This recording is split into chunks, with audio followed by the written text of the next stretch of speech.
A great evening to you and a warm welcome to Business Live. Coming up, cement manufacturers reject Trade Ministry's directive to reverse increase in cement prices, insisting rising costs of production and cedi's depreciation will make it difficult to comply.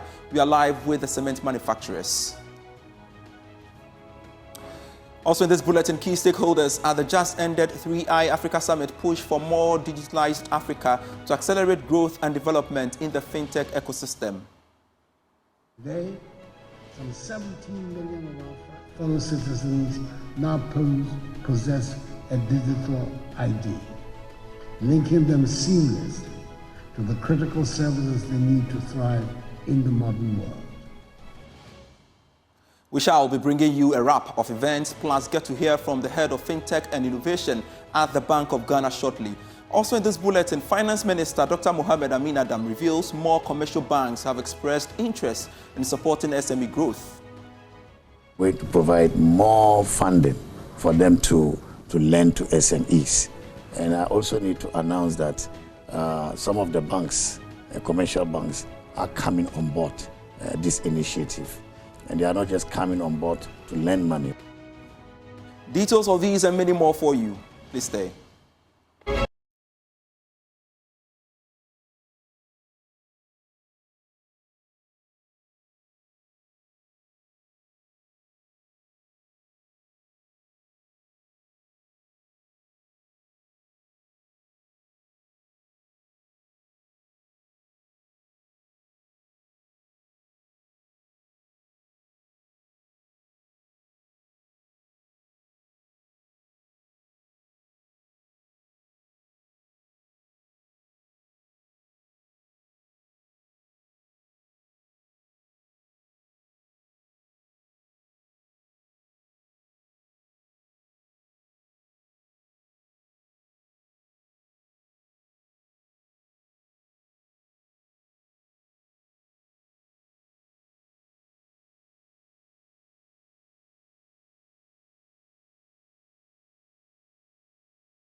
Thanks so much for your company. I am Pius Kojo Baka. The much-anticipated FinTech conference, the Threei Africa Summit, ended in Accra yesterday with much optimism of a more digitalized Africa. Now, the Threei Africa Summit concluded on Wednesday in Accra with the final remarks from Ghana's president, Bank of Ghana's governor, and several key stakeholders in the FinTech ecosystem. My colleague Winston Taki was there and has a wrap of the three-day event. The Threei Africa Summit was organized by the Bank of Ghana and the Development Bank Ghana to serve as a pivotal gathering dedicated to unlocking the vast potential of Africa's fintech and broader economic landscape. The summit was launched by Ghana's President Nana Akufo-Addo, who highlighted the government's commitment to advancing digital literacy. Today, some 17 million of our fellow citizens now possess a digital ID, linking them seamlessly to the critical services they need to thrive in the modern world. The Ghana.gov portal has facilitated transactions worth some 1.6 billion cedis since its inception in 2019, improving revenue collection, reducing corruption, and in creating a more transparent and accountable system of governance. The governor of the Bank of Ghana, Dr. Ernest Addison, was optimistic about the youth engagement in fintech. Presently, we stand on the precipice of a global digital era, especially with artificial intelligence, and there is now a sense of urgency for Africa to accelerate the digitalization agenda through the three I's of innovation, investment, and impactful policies to boost economic growth and development. Other speakers further added their voices for a call for a digital revolution in Africa. Our focus going forward is therefore to generate growth within our borders by increasing access to capital. This cannot be achieved without a strong fintech infrastructure, an important requirement to address the efficiency of delivering capital to SMEs. Digital innovation, financial bankability of small, medium enterprises, of young people. In my opinion, this is the revolution that I believe. The time is perhaps ripe for Africa to create a next generation foundational digital public infrastructure architecture, which is consent-based and pan-African in scope. On this note, I declare the Threei Africa Summit closed. We've seen in the last 3 days African fintech experts, central bank governors, tech experts, specialists, investors all gathered in Accra to participate in a Threei Africa Summit. Today happens to be the closing day. As you can see behind me, the wrap-up, which was closed by the central bank governor, Dr. Ernest Addison, indicating that indeed Africa is ready for the fintech revolution. My name is Winston Taki, reporting for Joy Business.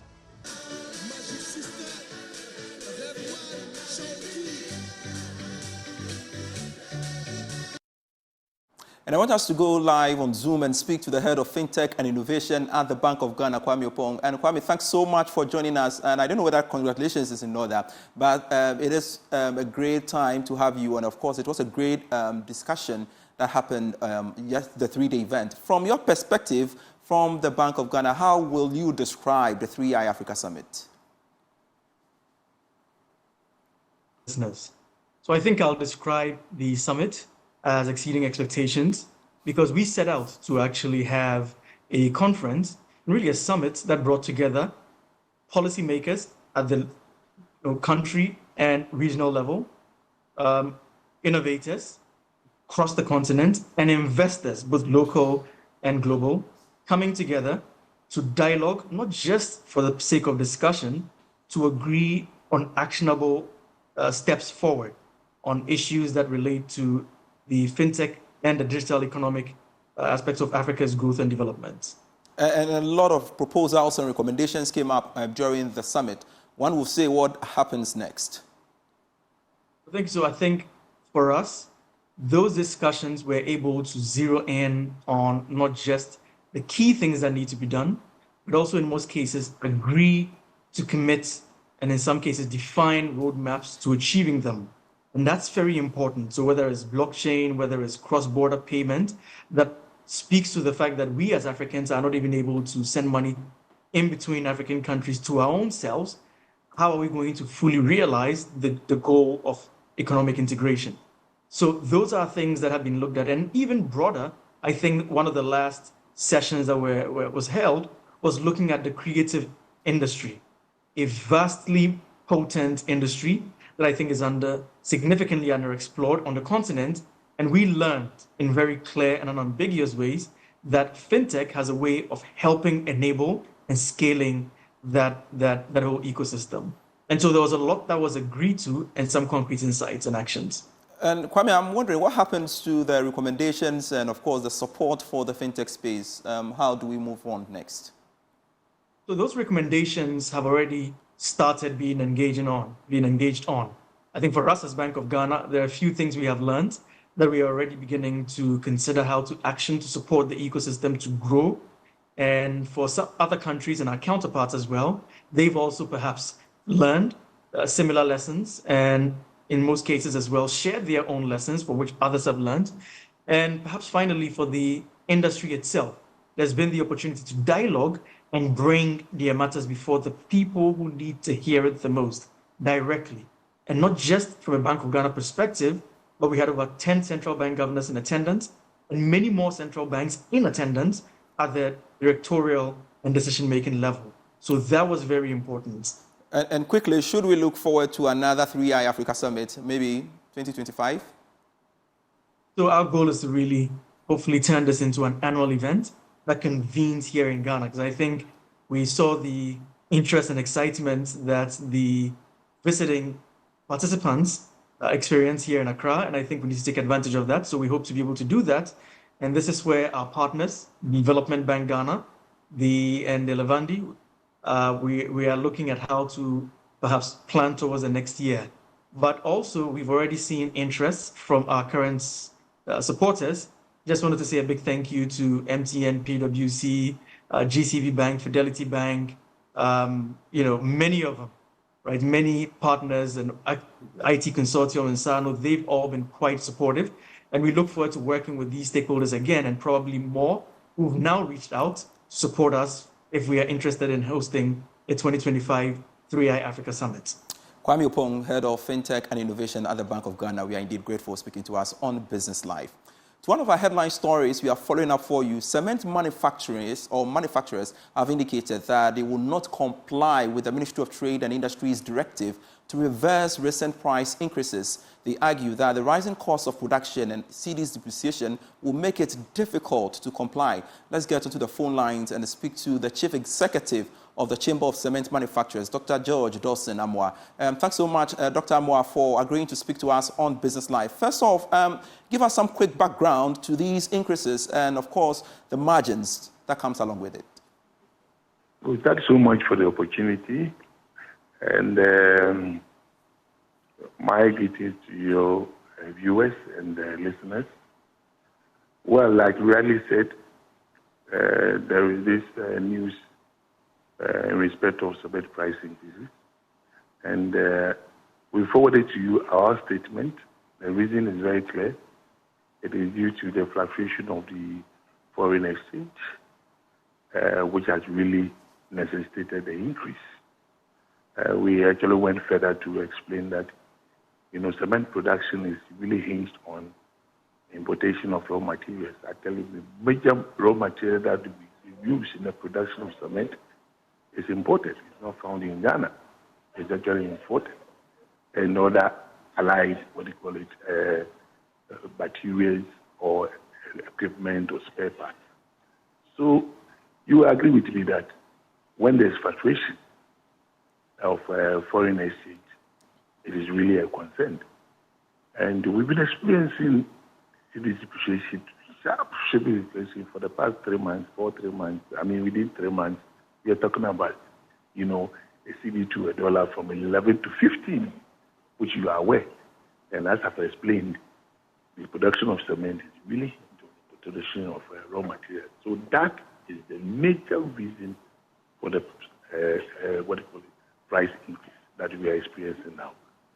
All right. So what do you find unfortunate about the Trade Minister's comment? For which reason your members and, of course, the Chamber is not prepared to heed to the Trade Minister's directive? Well, it's very unfortunate, very, very unfortunate. Because, the Ministry of Trade and Industry is our sector industry.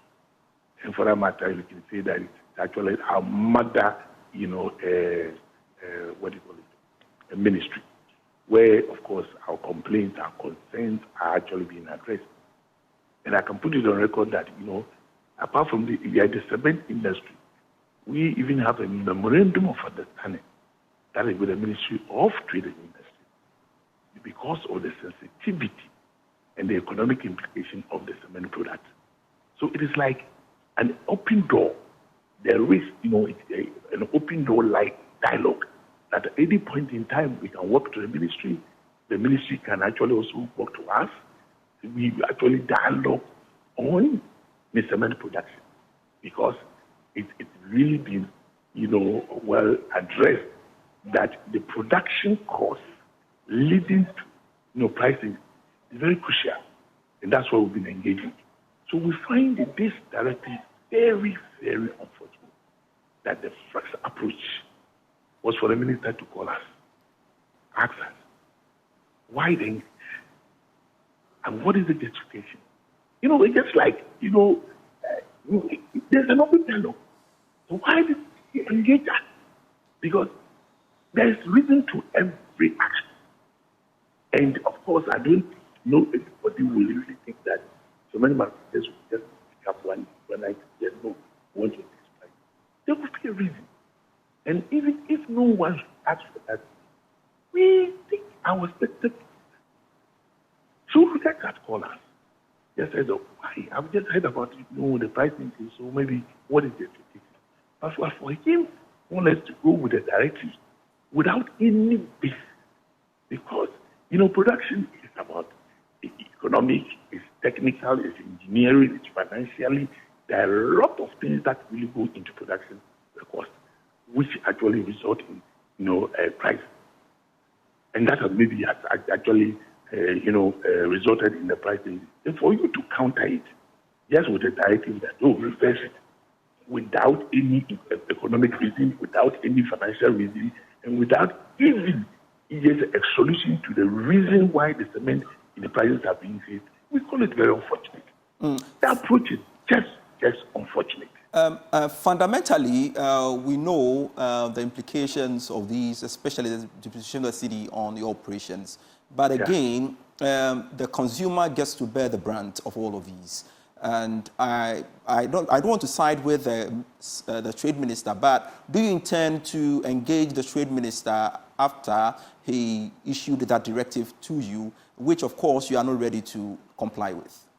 No, in fact, actually, that your preamble, I find it a bit strange because, well, I was the one actually interviewed in the afternoon, and I didn't just put it bluntly that we are not going to respect the minister's directive. But what we said was actually more or less unfortunate, which we believe that the first approach, was being engaged at.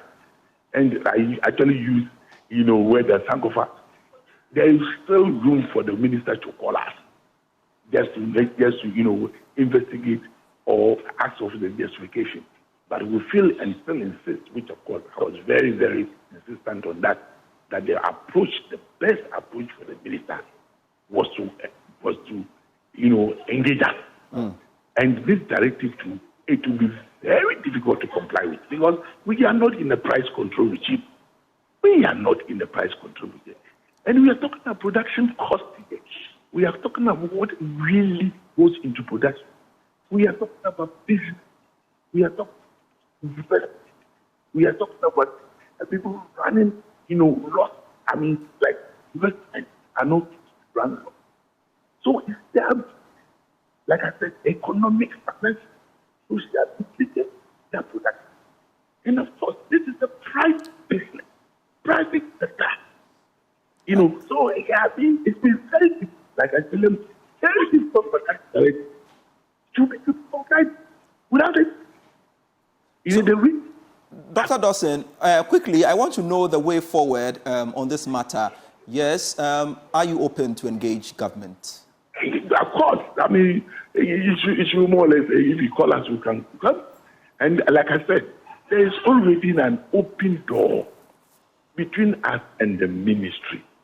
I can even show you a copy of the memorandum of understanding that at any point in time, each party can approach, we can engage. And this is what we call it. I mean, we are saying it's unfortunate that he didn't use that channel in engagement. And in that engagement. So if really now it's like it has to be reversed for us to meet and justify it. Yes, we do that already. There is a committee called the Cement Development Monitoring Committee. IMF. I've seen an invitation for a meeting tomorrow on this issue. Why not? We'll go and listen. All right. And the justification will be put on the table. All right. Dr. George Dawson Amoah, CEO of the Chamber of Cement Manufacturers Ghana, we are indeed grateful for speaking to us on Business Live. And I want us to also bring this matter into proper perspective as we engage economist Dr. Patrick Asamoah, as he also joins us via phone for some discussions on this. Thanks so much, sir. And here we are, businesses vowing to increase prices as a result of the depreciation of the cedi, not only the cement manufacturers, but other businesses as well. It brings to question price control. Your quick thoughts. Good evening and good evening to the listeners. So first of all, I think I was quite shocked to hear that the minister is giving a directive to cement manufacturers who operate in an open and competitive environment that they cannot raise their prices. I'm not sure that it is in the place for the minister to be telling Ghanaian businesses when to raise or raise no prices. Even if there hasn't been any obvious changes in the economic conditions. I think the principle is that the minister has no business telling any industry players how to price their product. So I don't think that is acceptable at all. And don't you think it's about time we also have a broader conversation about price control? Well, I'm not sure that price control has necessarily been an issue in this country. I think I can recall only 2 instances, and those 2 instances are beginning to sound worrying. I think the first one has to do with the transport fare increases. I know, the transport operators have been trying to raise their prices for the better part of the last 2 months. And we've seen that the fuel prices have been going up. But you get a sense that the government, is trying to, through some committee that determine prices, are trying to stifle the effort. So that's one. The other one has to do with recently the MPA, telling the OMCs to set setting a minimum price for them. I think that one too was quite shocking. I'm very surprised to hear that, we are getting into these incidents where governments are trying to directly get involved in pricing of products. I think for the petroleum case, we clearly know that there's a formula that has some regulatory backing, but to go ahead and impose a minimum price is strange. So I think it's time industry come together and tell government that, collaboration doesn't mean that they should be imposing prices on them, or that, the government has to approve price increment when it becomes necessary. I think we don't want to get into that. It's important that the cement manufacturers put their foot on the ground and insist that no, the collaboration that he says they have between the ministry and the industry association doesn't give the minister any power to say when you can raise your price and when you cannot. And Dr. Sumin, we are running out of time. So in a minute, what should be government's posture in addressing some of these concerns so that we wouldn't see much more businesses coming out to say, well, I feel like increasing prices because of the cedi's depreciation? I think it's not just the cedi depreciation. If the government wants price stability, we know what it should do. The cost of doing business in the country is rising. The currency depreciation is one, and that's because we depend a lot of both imported output and imported input. So if you want relatively stable prices, the government should ensure that the macroeconomic environment in general is positive and stable, and that the currency is also stable. I don't think what you want to do is to be gagging industries and prevent them from setting prices. Great. Thank you so much, Dr. Patrick Asamoah. We are indeed grateful for speaking to us on Business Live. We are pausing for a breather. We'll be right back.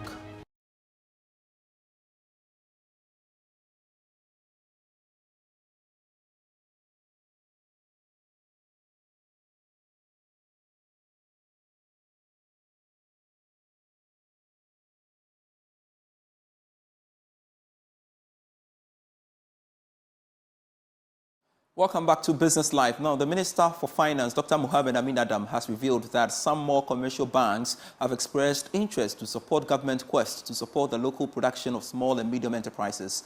The Finance Minister explained that these banks are poised to enhance export for SMEs and support in capacity building. He spoke to Joy Business at the Ghana Exim Bank Wednesday midweek market. Exim Bank Tuesday Market Initiative is a testament of the bank's determination to support small and medium-scale enterprises to scale up and run profitable ventures.